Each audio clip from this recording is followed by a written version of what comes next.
So 2 years ago, 731 days, BL3 dropped, right? You know, obviously today being September 13th. It's another year lap around the sun for this game.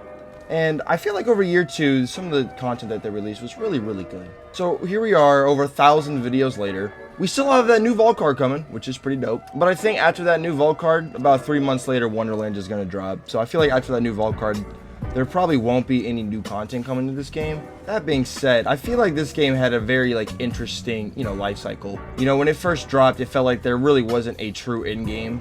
Like the hardest content was Mayhem 3 Slaughter Shaft, and Mayhem 3 in itself really just felt like a lot of RNG based stuff, just because of the way it was working, or the way it worked rather, where your modifiers would change every time you would load into the map. Every time you would quit in and quit out, you would load in. You would basically have your modifiers re-rolled, and it was very annoying because in one instance you would have, I don't know, one of your snipers be really, really good, and in the other instance you have a bunch of negative sniper bonuses, and it sucks. It's just really, really weird at the time. And drops were weird. Everything was a world drop. There was not a single dedicated drop. But as time went on, they they slowly changed that. Although when they initially fixed the dedicated drops, man, it was rough. Then in November of 2019, just like a little over 2 months later, on my birthday actually, they released the Maliwan takedown, and that was honestly a pretty big hype moment for this game at the time. They also introduced Mayhem 4 then, which was pretty dope, just allowing for an actual end game, for something to actually work towards beating in the Maliwan takedown. And the Maliwan takedown gear was really good at the time as well. You then had things like DLC 1, which you could argue is probably the best DLC story wise. However, for me personally, I feel like the gear wise in that DLC was kind of mid. I mean, you have the Lucky 7 and the Ion Cannon, which are the main two, and then the Stack Bot for all flag players. Honestly, the Stack Bot for all flag players was really good, but at the time of DLC 1 dropping, the Stack Bot was super bugged. It got reset by anything from dot damage to your pet doing damage. It was very kind of bad at the when it initially dropped. However, obviously, as time gone on, that is 1000% changed, and the Stack Bot is one of the best comms for flak in the game, especially if you are running shotgun builds or multi-pellet weapon builds, or anything with a Monarch for that matter. Anyways, then we had our free events, which was the Halloween event, and then we had the Broken Hearts Day event to follow that as well. Nothing too crazy, but they were they were nice free events, free loot for everybody to go farm and stuff like that, which is no one's gonna ever argue about that. Everyone's gonna always like free loot. And then DLC 2 was interesting to say the least. I felt like the story for DLC 2 is very mid, in my opinion. At least I feel like the final the main antagonist was so bland and boring, and then the final boss was very there were so many tentacles, and everybody thought there was gonna be a giant squid boss or something, and it was just a heart. It was kind of lame. I mean, there's a few decent stuff to come out of DLC 2. The Clairvoyant Smasher is probably one of my favorites. Favorite guns in the game still. So strong, so good. We also did get a level cap increase with that DLC as well, pushing us to 72, which is pretty nice as we slowly started to get more skill points.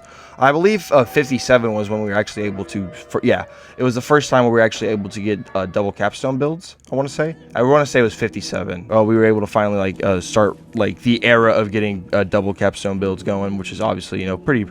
Nowadays it's very common for you to easily get 2 capstones with plenty of skill points to spare. Obviously back then it wasn't. Then we shortly following that, we had a very hype moment, or peak moment, in the game's life cycle, obviously that being Mayhem 2.0's release on April 21st or April 23rd. I want one of those 2 days, probably the 23rd of 2020, that we had Mayhem 2.0 drop, which obviously entirely revamped the Mayhem system. Added Mayhem 1 through 10, or added Mayhem 5 through 10, but they did change the entire system in general. Honestly, at that moment though, a lot of things were bugged with that update, in the way how damage was out, but grenade damage was null and void, Iron Bear null and void, pet null and void, grenades null and void. I mean, it literally was just your gun. Melee null and void, I probably said that. Vehicle damage.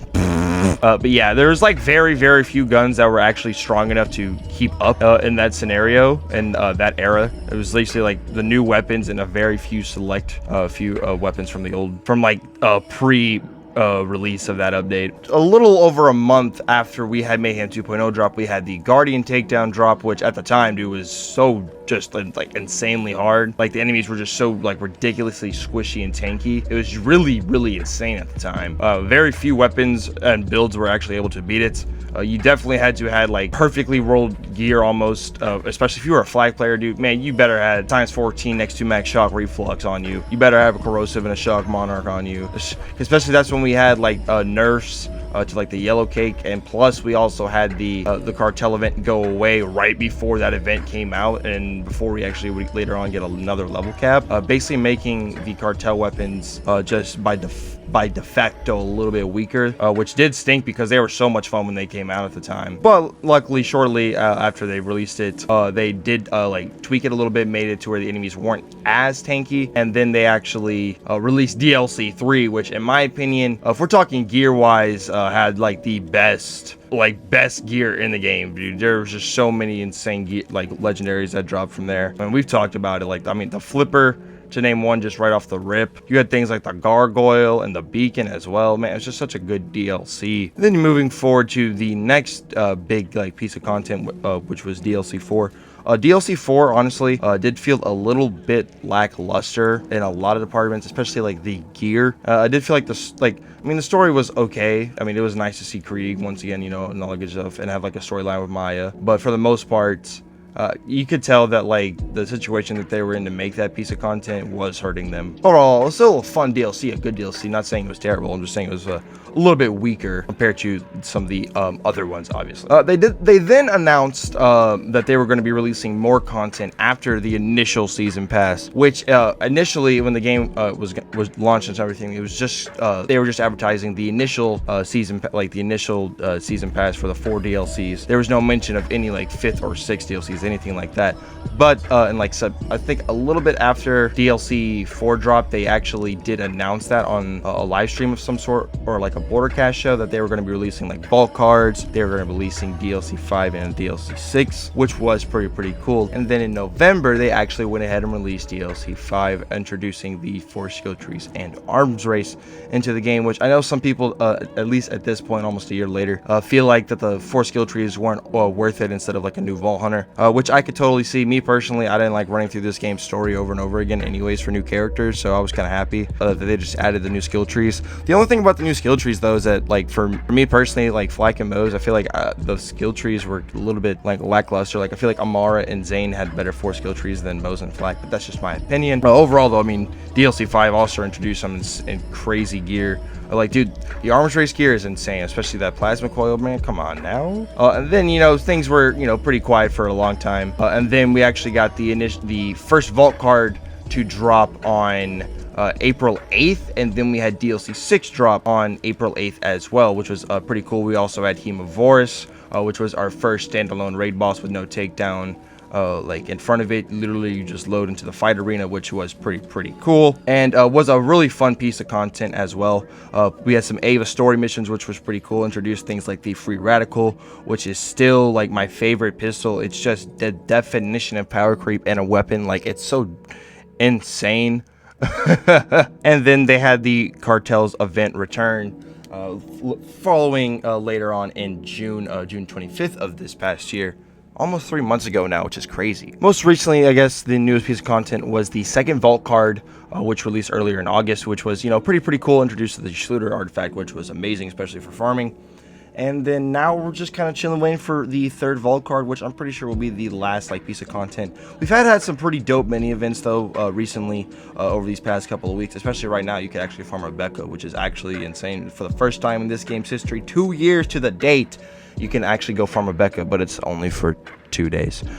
Yeah, so guys, let me know your thoughts and opinions on Borderlands 3 as a whole, as it's been 2 years now. Me personally, this game has definitely helped me out a lot, and I've really come around and just truly appreciated this game and love this game for what it is, and I will always love this game for what it has done for me. But other than that though, guys, thank you all so much for watching. Hope you all enjoyed the video. My name's Kree, and we'll see y'all in the next one.